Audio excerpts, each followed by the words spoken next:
행복한 교회 2020년 5월 3일 주일예배 사무엘상 2장 12절에서 21절까지 말씀으로 최고의 유산이라는 제목으로 선우준 목사님께서 말씀을 전하십니다. 엘리의 아들들은 행실이 나빠 여호와를 알지 못하더라.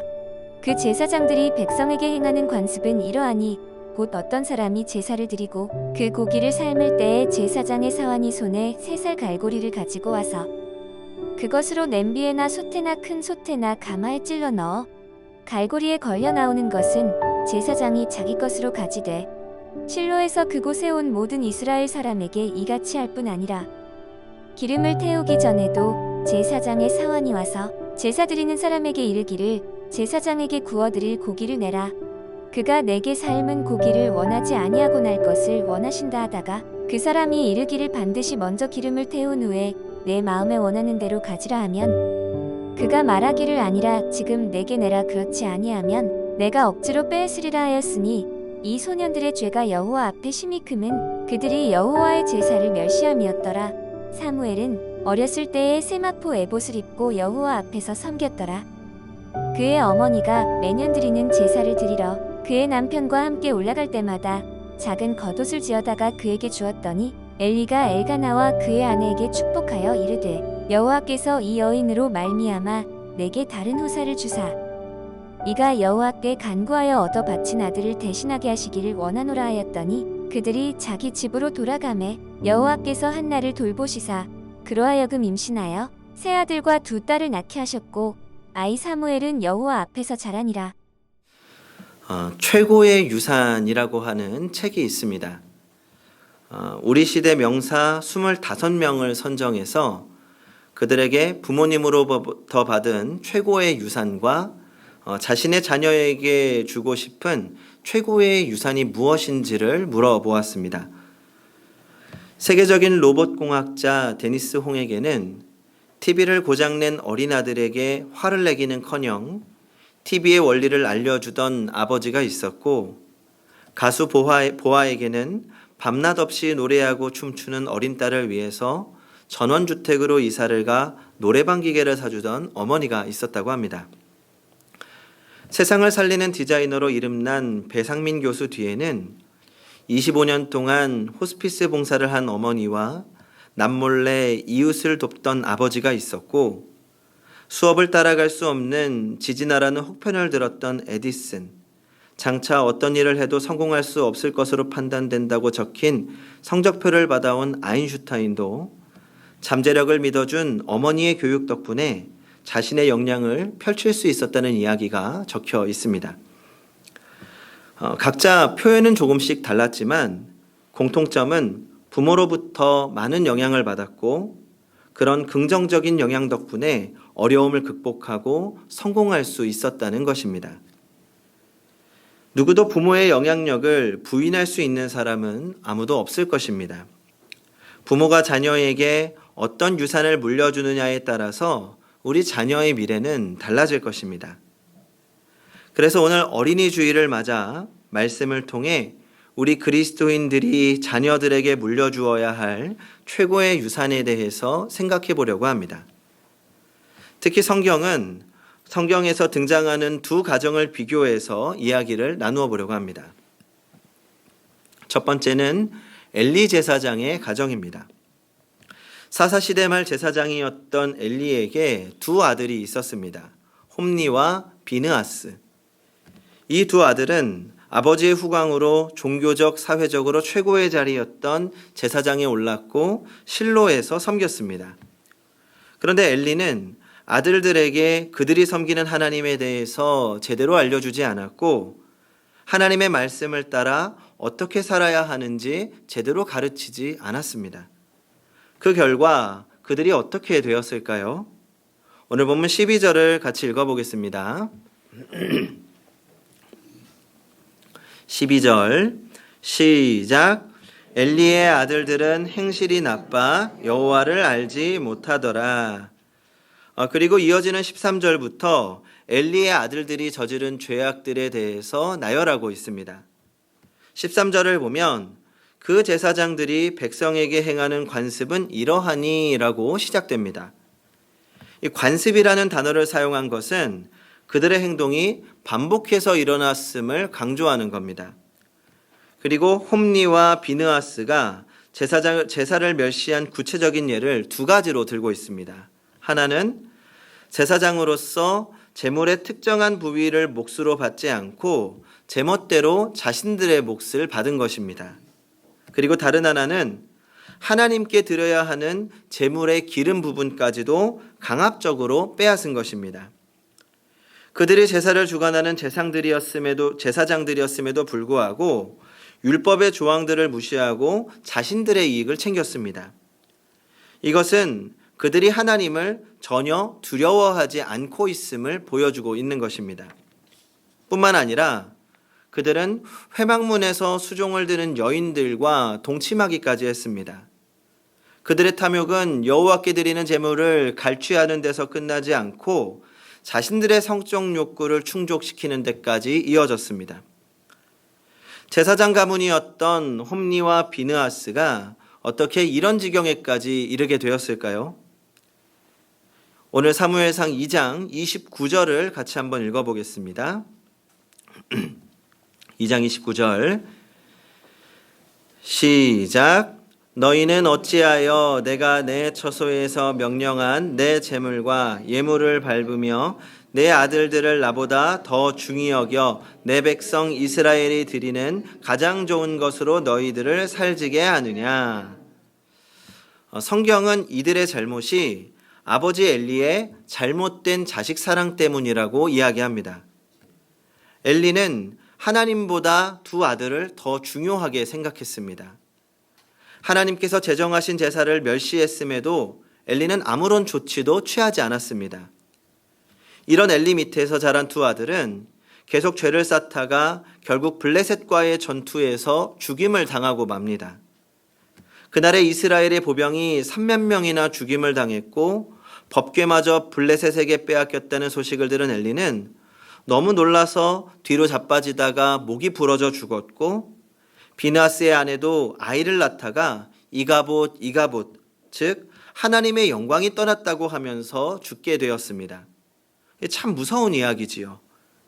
이 이야기는 잘못된 자식 사랑의 대표적인 예라고 할 수 있습니다. 성경을 보면 엘리 제사장이 자녀들에게 훈계를 하는 장면이 나타나기도 합니다. 하지만 단순히 잘못에 대하여서 미온적으로 반응하는 것으로 그칩니다. 책망하는 것 같지만 사실은 묵인하는 겁니다.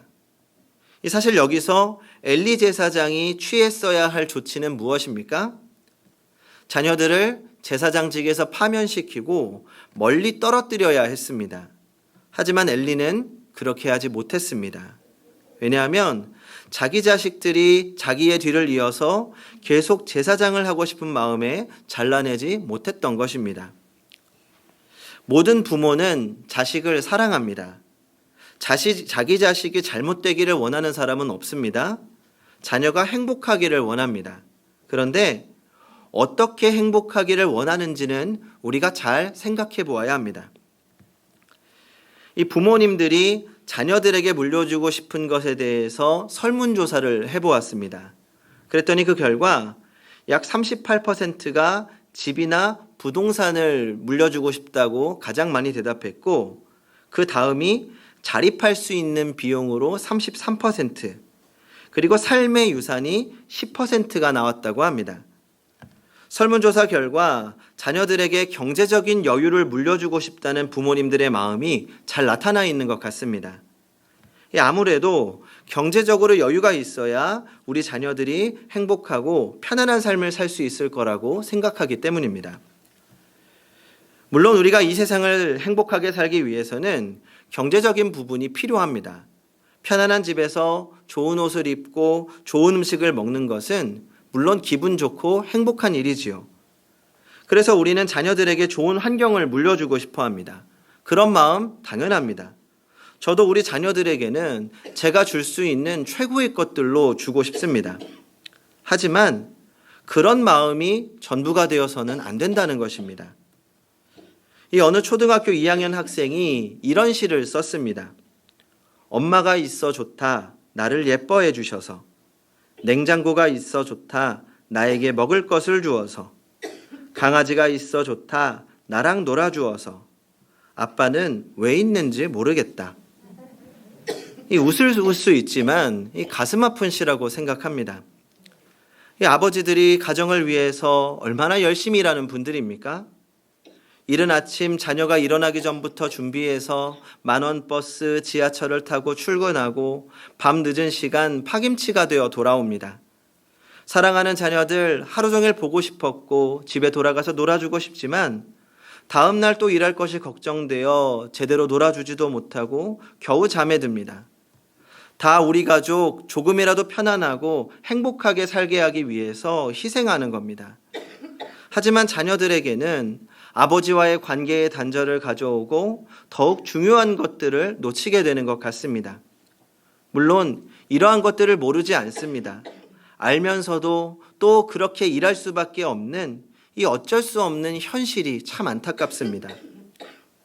다만 이러한 경제 중심의 자녀 교육에서 나타나는 부정적 영향이 최근 한 설문조사에서 나타났다고 합니다. 초등학생들을 대상으로 돈은 없지만 화목한 가정과 화목하지 않지만 돈이 많은 가정 중 어디에서 태어나고 싶은지를 물어보았더니 90%가 화목하지 않지만 돈이 많은 가정에서 태어나고 싶다고 응답했다고 합니다. 참 안타까우면서도 무섭기도 했습니다. 혹시 이 이야기를 들으면서 그래, 더 열심히 돈 벌어서 우리 가족에서 태어난 거 만족하게 해줘야지, 우리 자녀들 기죽지 않게 해줘야지 생각하지는 않으실 것 같습니다. 결국 우리 자녀들이 이런 생각을 갖고 자라게 되는 이유는 잘못된 자식 사랑에 있다고 생각합니다. 그동안에 이어져 내려온 물질 중심의 사회가 우리의 자녀들에게 이런 생각을 심어준 것입니다. 자녀를 사랑하고 자녀를 편안하고 행복하게 하기 위해서 했던 일들이 도리어 자녀와 자녀들이 살아가는 세상을 어둡게 만든 것입니다. 그렇다면 오늘 우리는 그리스도인으로서 무엇을 물려주어야 할까요? 엘리 가정과 비교되는 가정을 살펴보겠습니다. 엘리의 두 아들과 대조적인 모습으로 신실하게 하나님을 섬기는 한 소년이 등장합니다. 우리 18절을 같이 읽어보겠습니다. 18절 시작. 사무엘은 어렸을 때에 세마포 에봇을 입고 여호와 앞에서 섬겼더라. 그의 이름은 사무엘인데 아직 어렸다고 기록되어 있습니다. 엘리의 두 아들과 사무엘의 나이를 정확하게 알 수는 없지만 이 본문의 정황상으로 볼 때 사무엘은 어린 청소년 정도의 나이, 그리고 엘리의 두 아들은 좀 더 나이가 든 청소년 혹은 청년 정도의 나이로 생각이 됩니다. 이 나이의 차이가 있음에도 불구하고 성경이 엘리의 두 아들과 사무엘을 지칭할 때 소년들이라고 하는 단어를 사용하는데 아무래도 두 대상을 비교하고 대조하는 모습을 강조하기 위해서입니다.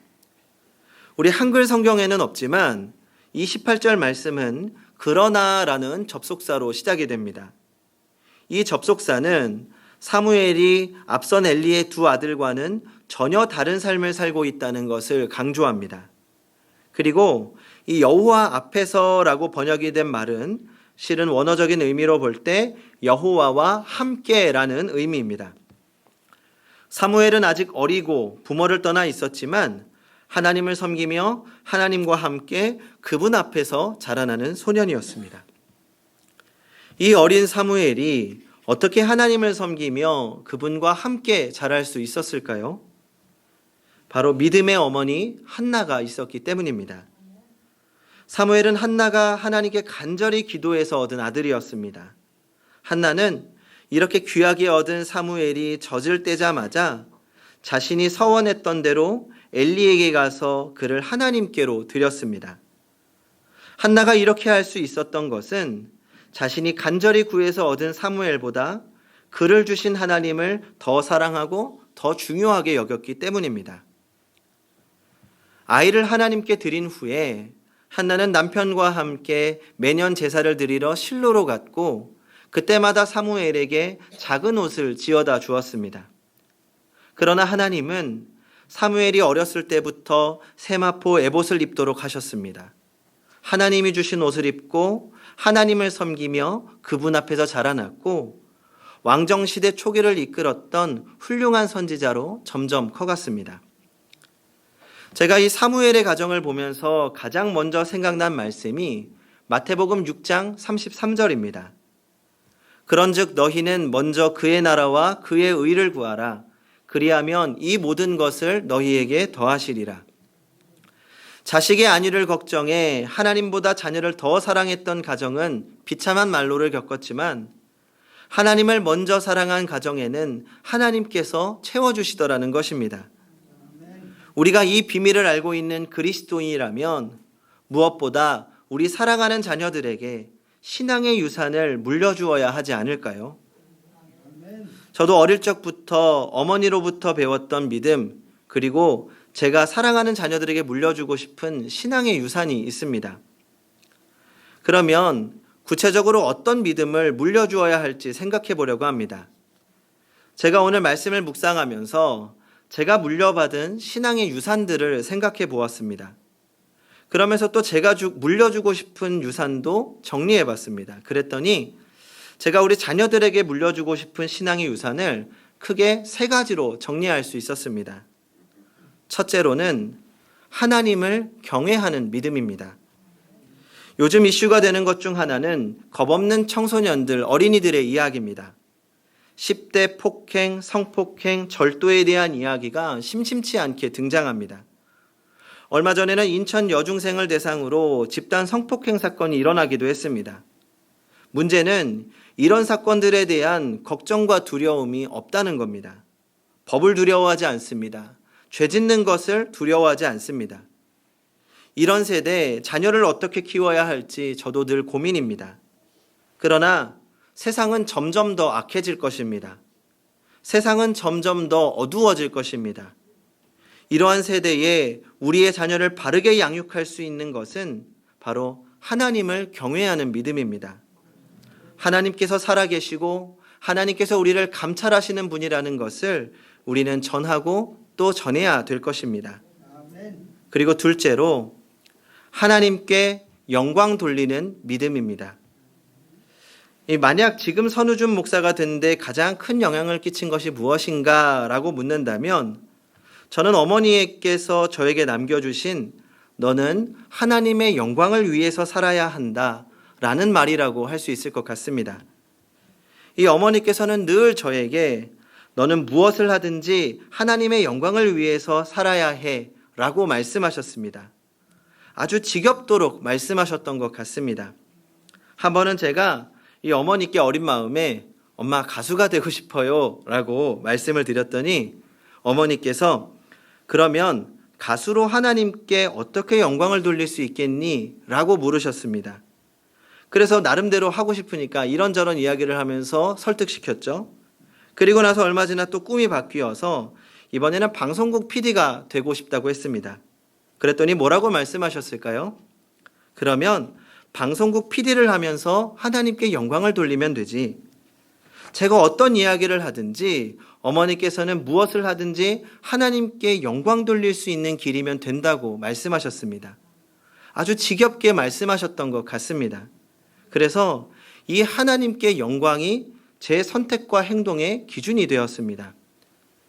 저도 청소년 시기에 많은 고민과 방황을 했지만 항상 마지막에 저를 붙잡았던 것은 하나님께 영광을 돌려야 한다라는 말이었습니다.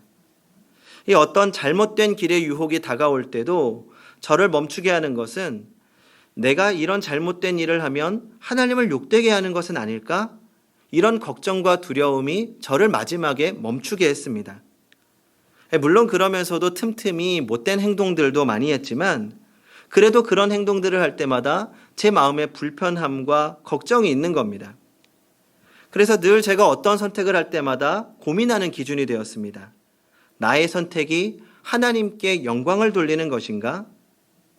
그 후로 제가 하나님 안에서 뜻을 정하고 난 후에 지금 목회를 하면서도 제 선택의 기준이자 목회 방향의 기준이 되었습니다. 어떻게 보면 제가 이 마을 목회에 관심을 갖는 것도 땅에 떨어진 교회의 신뢰가 회복되어서 교회가 하나님께 영광 돌리는 공동체가 되기를 바라기 때문인 것 같습니다. 그래서 혹시 눈치채신 분들도 계시겠지만 이 새벽기도 혹은 금요기도회에 자주 나오시는 분들은 제가 어떻게 설교를 마치는지 아실 것 같습니다. 제가 설교를 하고 마지막에 하나님께 영광 돌리는 성도님들이 되시기 바랍니다. 이런 말로 마칠 때가 굉장히 많습니다. 이것은 여전히 저를 향한 이야기이기도 하면서 우리 그리스도인들이 품고 또 신앙의 유산으로 물려주어야 하는 중요한 믿음의 가치라고 생각합니다. 셋째로 하나님을 신뢰하고 하나님을 선택할 수 있는 믿음을 물려주어야 합니다. 제가 고등학교 2, 3학년 때의 일로 기억합니다. 시험 기간이 되어서 나름대로 최선을 다해 시험 공부를 하고 있었습니다. 그런데 문제는 그때 교회의 부흥회 기간이 겹친 겁니다. 어른들이 하는 부흥회인데다가 내신이 반영되는 시험 기간이었기 때문에 저는 당연히 집에서 공부를 할 생각을 하고 있었습니다. 그런데 어머니께서 부흥회에 참석하라고 말씀하시는 겁니다. 당연히 화를 내었죠. 아니 내가 지금 시험 공부를 해야 되는데 왜 부흥회를 가야 되는 거냐고. 그랬더니 어머니께서 이렇게 말씀하시는 겁니다. 네가 부흥회 안 가고 한두 시간 공부 더 한다고 성적 안 올라. 차라리 은혜 받고 하나님께 공부 잘할 수 있는 지혜를 달라고 기도해. 하나님이 지혜를 주시면 더 잘할 수 있어. 제가 그 이야기를 듣고 맞다. 엄마 말이 맞아. 내가 내 힘으로 공부하려고 했구나 라고 성숙하게 생각할 리가 없죠. 속으로는 굉장히 화가 났지만 어머니께서 부흥회에 참석하면 용돈을 주신다는 이야기에 넘어갔고 부흥회에 참석했습니다.